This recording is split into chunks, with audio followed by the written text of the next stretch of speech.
Estamos de volta com o programa Retratos, hoje conversando com Gustavo Ziller.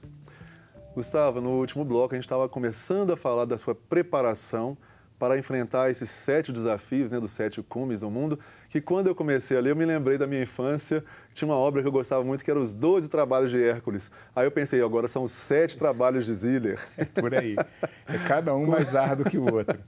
Como é que foi? Como é que tem sido e como é que está sendo a sua preparação? Eu tive uma exigência da minha família, leva a sério, a gente sabe que você é Caxias, mas vai lá e leva a sério. E eu comecei a montar uma equipe profissional, Wagner, assim, o médico, medicina do esporte, cardiologista líder da equipe, é o chefe do departamento médico do Minas Tênis Clube, doutor Haroldo Aleixo. Ele também é médico do Clube Atlético Mineiro, do Galo.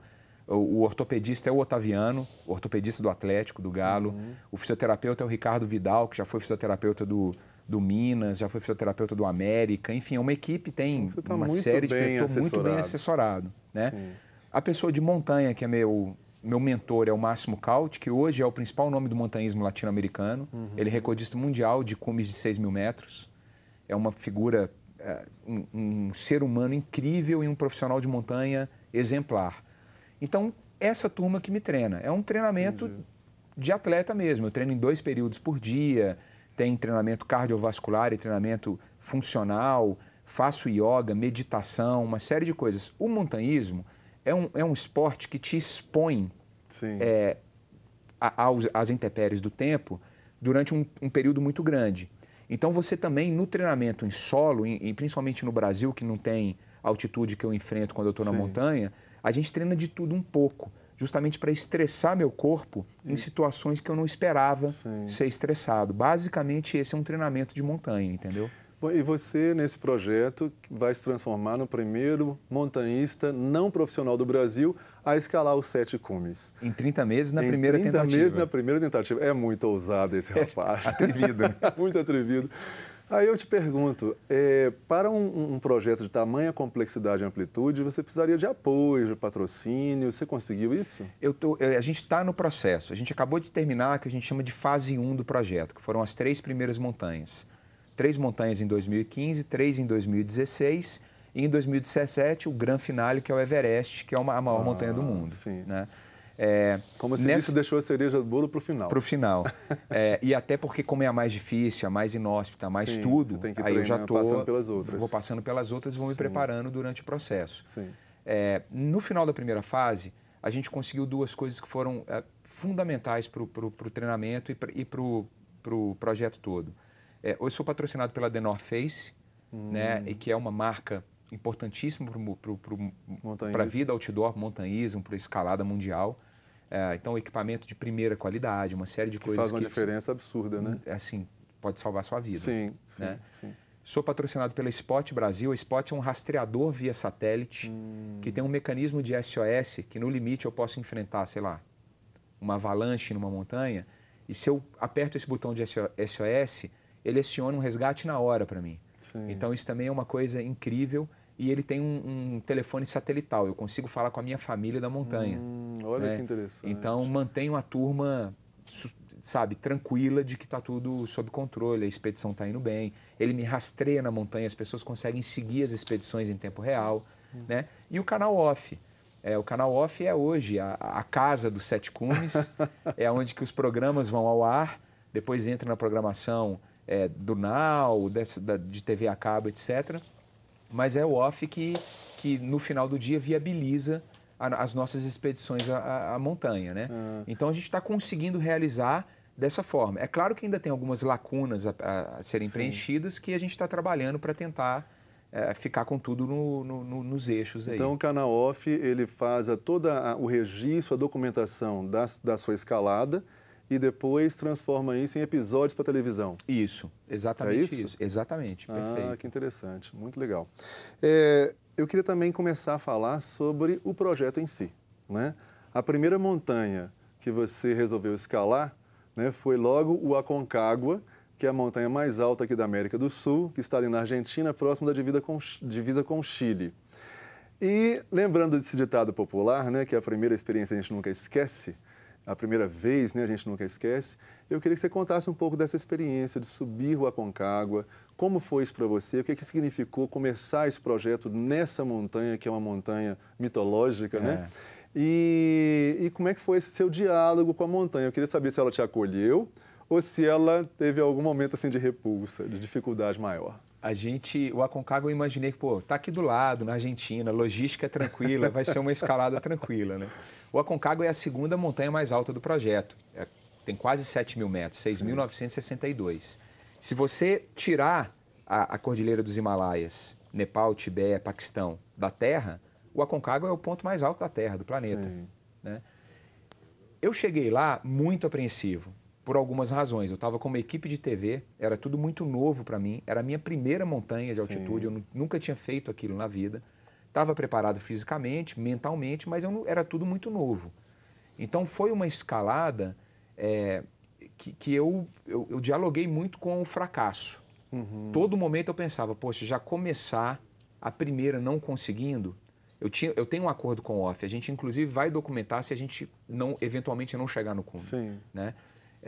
Só interessante também mostrar essas questões, claro, que são questões humanas, né? Sem dúvida, né? Por que a gente desistiu, qual foi o limite, etc. Né? Você mesmo disse que não é super-herói. Exatamente, disse tudo. E a gente estava ali nesse dilema. Mas eu fiquei com esse peso no ombro. Logo na primeira a gente não conseguir, eu considerava aquilo um fracasso.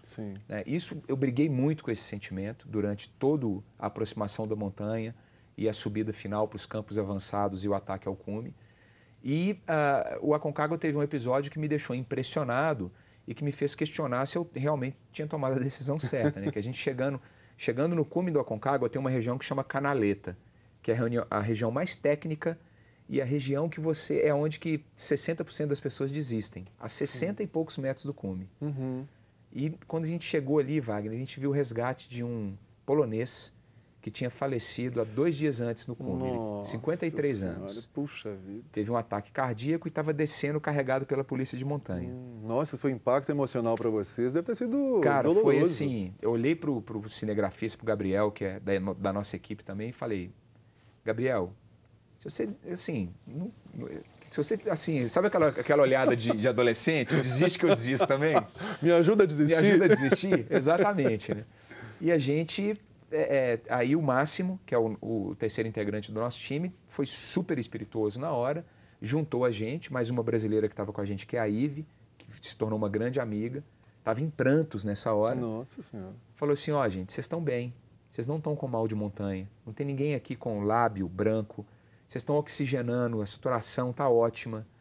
A gente não pode presumir o que aconteceu. Se a gente começar a discutir aqui, será que esse cara não tinha uma doença montanha, que de repente ele omitiu do médico dele. Então tem um monte de premissa que a gente pode elaborar aqui que vai atrapalhar a nossa escalada. Vocês iam despender muita energia e perder o foco, Perdeu o foco. A gente está a 60 metros do cume.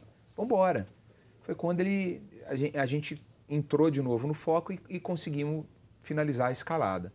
E como é que foi a emoção de chegar lá no Aconcagua, de chegar até o cume do Aconcagua? Quando a gente desceu, o Máximo falou assim, durante 20 minutos a gente foi o ser humano mais alto do planeta, porque a temporada do Himalaia não tinha começado ainda. Nossa! Então a gente era, de fato...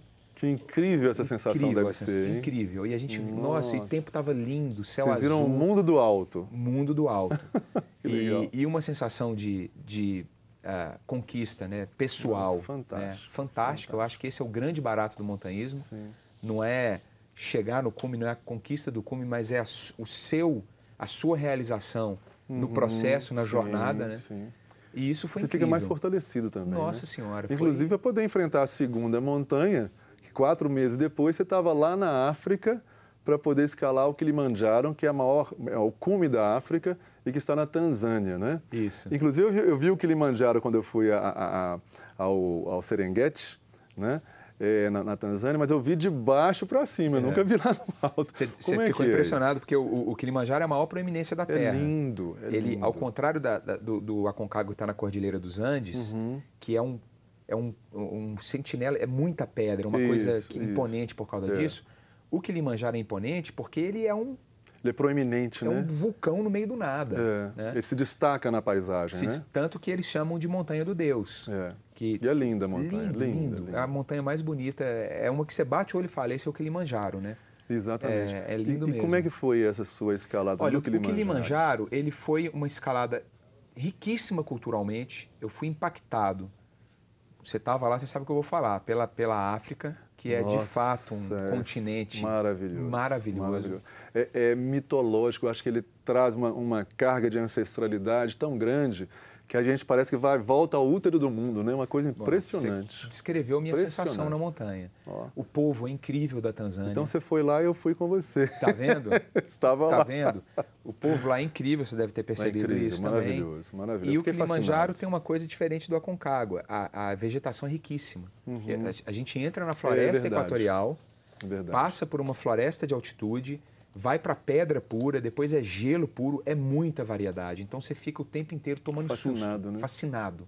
Isso deve ser um pouco perigoso também, né? Porque atrai muita sua atenção para outros detalhes. Tanto que eu machuquei o tornozelo, né? O Kilimanjaro, a escalada para mim foi muito penosa. Porque eu tive quase que uma tendinite. Depois, quando eu voltei, o Otaviano, a gente fez os exames e ele falou, cara, por pouco... Não sei como que você conseguiu chegar lá em cima. Por pouco não aconteceu uma coisa mais grave, né? Deve ser a vontade mesmo de chegar, né? E foi muito por aí. Foi lindo de novo. Foi uma coisa incrível a gente ter chegado lá em cima com a força da equipe, o coletivo. A gente chegou com 2 seres humanos inacreditáveis, que foi o Teacher e o Rama, que foram nossos guias locais. O Teacher é um cara, olha, assim, das coisas legais dos 7 cumes, conhecer pessoas extraordinárias. Sempre. Isso é maravilhoso. O Aconcagua me presenteou com o Máximo e o Kilimanjaro me presenteou com o Teacher. Que maravilha. Meu querido, nós vamos novamente fazer uma breve interrupção. Nós vamos para mais um intervalo, mas não saiam daí que tem muitas histórias ainda nesse projeto fantástico do Ziller de escalar os 7 cumes do mundo. Não saia aí, daí a gente volta logo.